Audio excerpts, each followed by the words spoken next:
Di hari ini Mitra Muslim mudah-mudahan senantiasa sehat dan siap menghadapi segalanya dengan senyuman, sebagaimana nada yang saya pilihkan sebagai pembuka di acara kita, Dimensi Diskusi Menggagas Solusi. Ya, buat Anda yang sedang berkendara, nikmati perjalanan Anda sambil juga menyimak diskusi yang akan kita perbincangkan di kesempatan pagi hari ini. Mitra Muslim, bagi banyak siswa lolos masuk perguruan tinggi negeri adalah mimpi yang diperjuangkan bertahun-tahun. Belajarnya siang malam, mengikuti bimbingan belajar hingga bersaing dengan ratusan ribu peserta demi satu kursi di kampus impian. Namun di balik kabar gembira ini Mitra Muslim, muncul sebuah fakta yang cukup mengejutkan. Puluhan ribu calon mahasiswa yang telah dinyatakan lolos seleksi PTN justru memilih tidak melakukan daftar ulang. Lalu apa sebenarnya yang terjadi? Apakah biaya kuliah yang memang semakin berat? Kurangnya kesiapan ekonomi keluarga kah? Salah memilih jurusan kah? Atau justru sistem penerimaan mahasiswa kita yang perlu dievaluasi? Nah, jika ribuan kursi di PTN akhirnya kosong, tentu ini bukan hanya persoalan individu ya, tapi juga menjadi bahan refleksi bagi dunia pendidikan kita. Lantas, apa yang sesungguhnya perlu dibenahi agar kesempatan emas untuk menempuh pendidikan tinggi tidak kembali terlewat begitu saja? Kita akan membahas tema kita pagi hari ini bersama narasumber yang telah hadir di studio, Bapak M. Isa Ansori. Beliau adalah Wakil Ketua ICMI Jawa Timur, bidang pendidikan, kesehatan, dan lingkungan. Mitra Muslim, mari berdiskusi ya, karena ini bukan hanya tentang angka, tapi juga tentang masa depan generasi kita di Indonesia tercinta. Assalamualaikum Pak Isa. Waalaikumsalam warahmatullahi wabarakatuh. Ya, terima kasih sudah berkenan hadir bersama saya pagi hari ini. Bicara pendidikan, kemudian lihat Pak Isa berkacamata dan bersongkok, itu saya jadi ingat Ki Hajar Dewantoro. Ya. Oke, Mitra Muslim ya, Anda kalau pengen kenal wajah Pak Isa boleh nonton di tayangan channel YouTube Suara Muslim FM. Pak Isa, disebut bahwa 60.000 calon mahasiswa yang lolos PTN tidak mendaftar ulang. Nah, ini memang bukan diskusi yang baru banget, tapi saya juga pengen tahu bagaimana Pak Isa memotret hal ini. Seberapa serius sih fenomena ini menurut Pak Isa dan apa yang menjadi pemicu utama dari masalah ini? Ya, tentu banyak hal ya kan menjadi variabel kenapa mereka tidak mendaftar ulang ya kan. Saya melihatnya bukan hanya persoalan UKT ya kan, tapi mungkin juga ada persoalan salah pilih ya kan. Dan kemudian mereka tidak melanjutkan itu ya kan, kemudian juga mereka akan memilih jurusan yang lain kan, dengan jalur yang lain kan begitu. Nah, tapi menjadi penting sebetulnya potret yang berkembang hari ini itu adalah potret tentang UKT, di mana UKT itu istilah anak-anak Gen Z itu rata kanan, itu menarik kan begitu. Rata kanan itu IPT-nya paling tinggi, UKT-nya juga paling tinggi kan begitu. Nah, apa yang terjadi hari ini itu kan dipotret sebagai ketidakmampuan dalam tanda kutip ya kan untuk memenuhi prasyarat tadi ya kan, sehingga kemudian sebagian besar dari sekian puluh maupun ratus ribu anak yang diterima itu konon kabarnya sekitar 60.000 yang tidak mendaftar.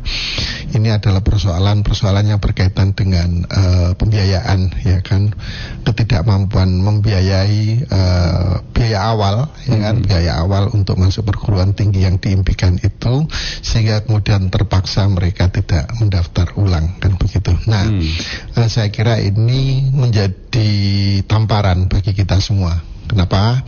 Karena pendidikan itu adalah hak amanah konstitusi ya kan.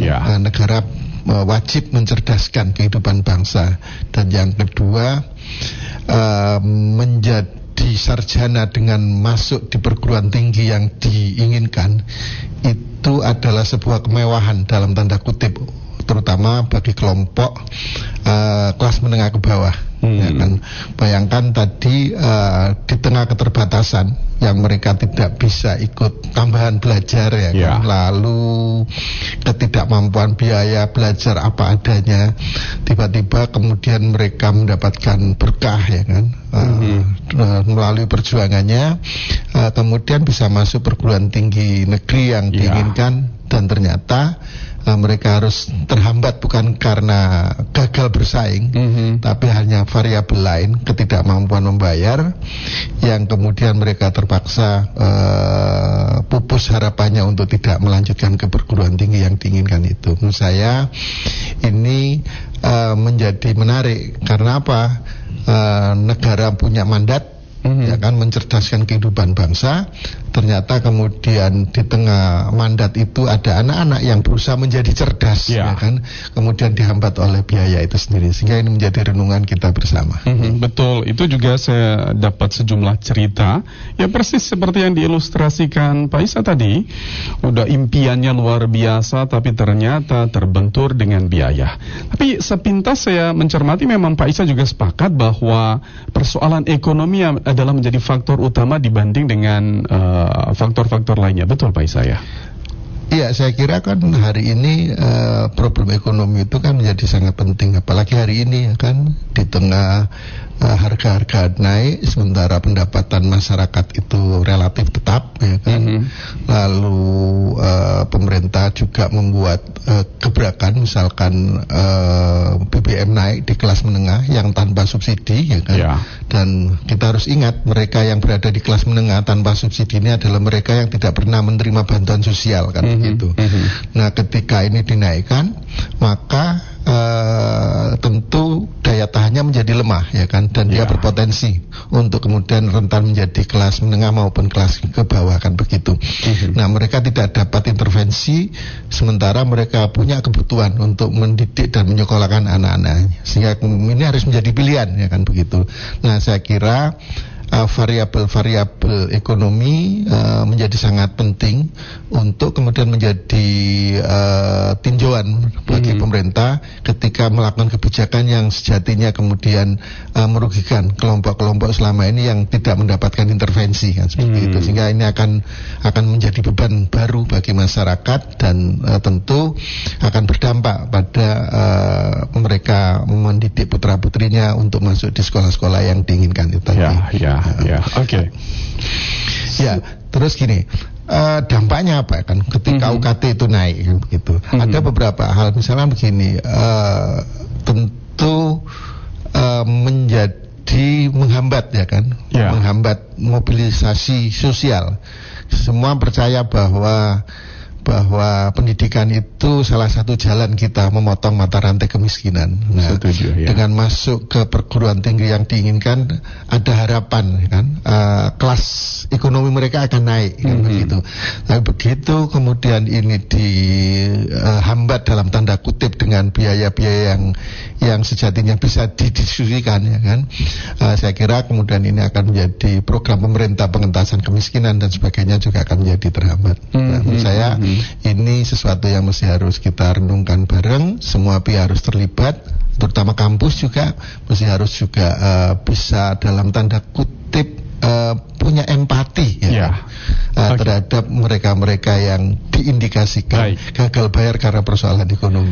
Gagal bayar karena persoalan ekonomi. Tapi rasanya juga perlu kita mencari atau merefleksikan begitu ya tentang proses atau sistem seleksi masuk PTN. Pak Isa punya koreksi atau punya rekomendasi dari fenomena yang sudah terjadi ini?